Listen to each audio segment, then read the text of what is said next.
Hepinize merhaba dostlar. Yalı Çapkını'nın 100. bölümünde neler olacak? Tüm detayları ve ayrıntıları aktaracağım. 100. bölüm gerçekten önemli bir bölüm olacak.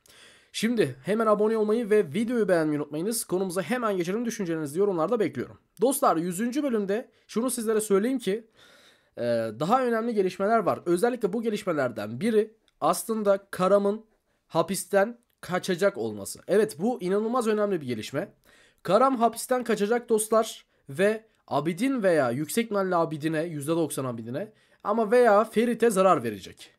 Onu sizlere söyleyeyim. Yani ilk baştaki gelişmemiz bu aslında. Abidin'in zarar göreceği. 100. bölümde yüksek ihtimalle dediğim gibi Karam hapisten kaçarak Abidin'e zarar verecek dostlar.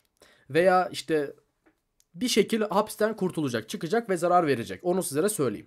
Yani Karan birazcık peşini zor bırakacak Abidin'in. Bununla birlikte şunu da söyleyebilirim ki e, biliyorsunuz diziye yeni bir oyuncunun katılacağı söyleniyor. O da Tarık, yani yeni oyuncu değil, eski oyunculardan diziye tekrardan dahil olacağı söyleniyor Tarık'ın. Biliyorsunuz eski rolü vardı dizide.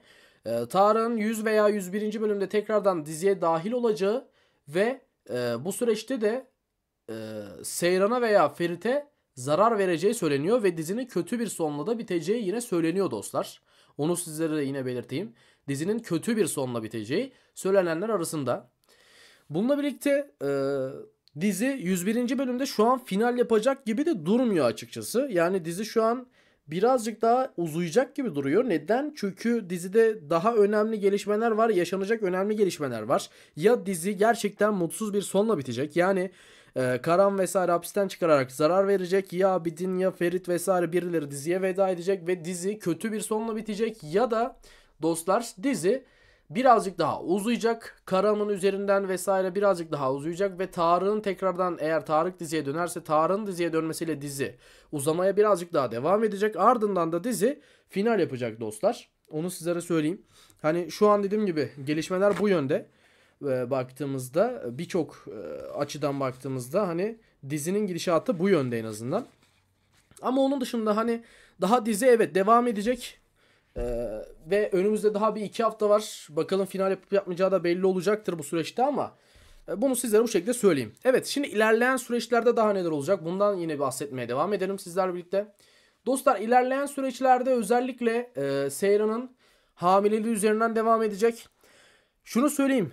Seyran'ın da çocuğu doğacak. Seyran'ın çocuğu doğduktan sonra dizi birazcık daha tabii ki devam edecek. Haliyle iyi bir dizi olmaya devam edecek.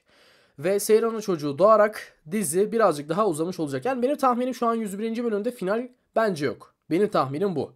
Umarız olmaz bu arada. Gerçekten olmaz.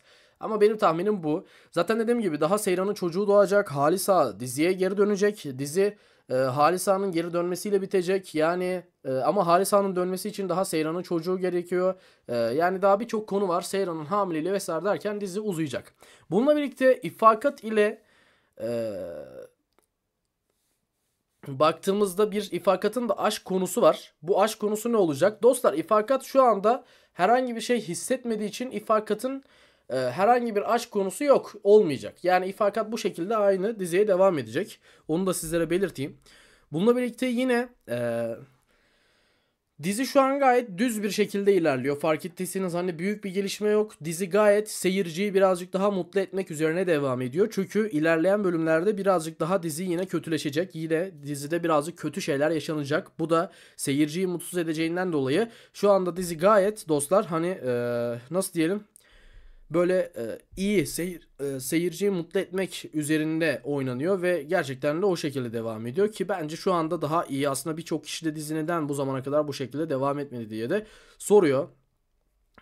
Yani ratinglere baktığımızda yine bir düşüş var. Geçen hafta totalde 2.99 olan rating bu hafta 2.88'e düştü. Bu da üzücü bir gelişme. Yani 0,11'lik bir düşüş yaşandı. ABD 1.85'e yükseldi. Geçen haftaya göre 0.37 arttı. ABC 1'de de 2.12 yükseldi ve 0.40'da bir artış olmuş oldu ratinglerde ama genel olarak totalde bir düşüşü var ve bu da bizleri tabii ki üzüyor.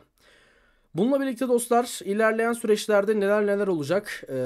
Geldik bu konuya birazcık da. Seyran'ın hamilelik konusu dizideki birçok seyirci yani çapraz köşe yaptı. Hiç kimse böyle bir şey beklemiyordu. Seyran'ın hamile olacağını kimse beklemiyordu.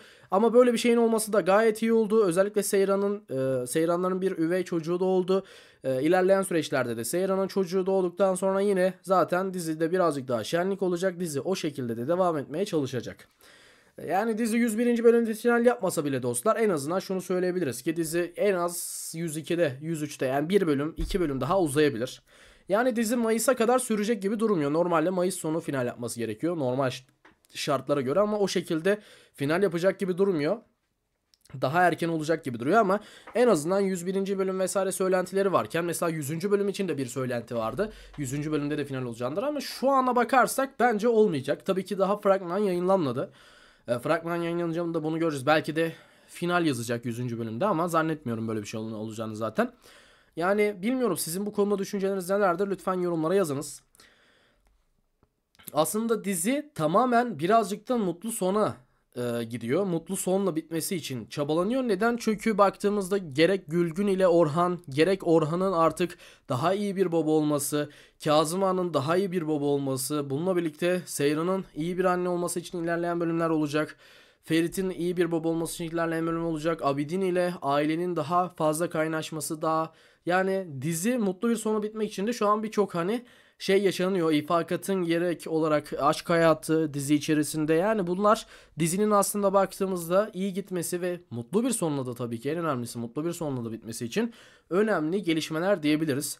Ama tabii ki Karam sahnesi de bizleri ciddi anlamda köşe yaptıracak gibi. En önemlisi de benim aslında en çok merak ettiğim şey Tarık'ın geri dönmesi. Tarık geri dönerse ne olacak? Tarık geri döndüğünde neler yaşanacak? Gerçekten bunu merak ediyoruz.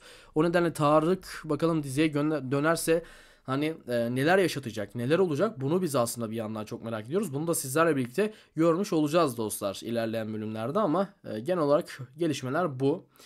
Yani bu şekilde arkadaşlar, bilmiyorum sizler neler düşünüyorsunuz, daha yorumlara yazabilirsiniz. Bizler videomuzun sonuna geldik. Bu süreçte set içerisinden görüntüler gelecek. Biz de bu görüntüleri sizlere aktaracağız. Kesinlikle ama kesinlikle takip etmeyi unutmayınız. Bizlere abone olmayı, videoyu kesinlikle beğenmeyi unutmayınız. Düşüncelerinizi özellikle yine yorumda bekliyor olacağım. Aynı zamanda Afra Saraçoğlu, gerçek hayatta Afra Saraçoğlu ile Mert Ramazan Demir arasında yaşanan bazı önemli aşk gelişmeleri var. Bu aşk gelişmeleri de tabii ki gündemi ciddi anlamda sarsıyor ve beraber görüntülendiği görüntüler vesaire birçok şey var. Bizler de sizleri, tabii ki sizler bu haberleri kaçırmayın diye sizler için haberlerini yapıyoruz, çekiyoruz ve bu gündemi de sizlere anlatmaya devam edeceğiz. Dediğim gibi sizlerin tek yapması gereken abone ol tuşuna basmak, beğeni tuşuna basmak ve videoya da yorum atmak dostlar. Videomuzun sonuna geldik. Kendinize çok iyi bakın. Sağlıcakla kalın. İlerleyen videolarımızda sizlerle birlikte olacağız. Zaten her gün neredeyse yeni video paylaşıyoruz. Bizleri takip etmeye devam edin. Görüşürüz dostlar. Sağlıcakla kalın.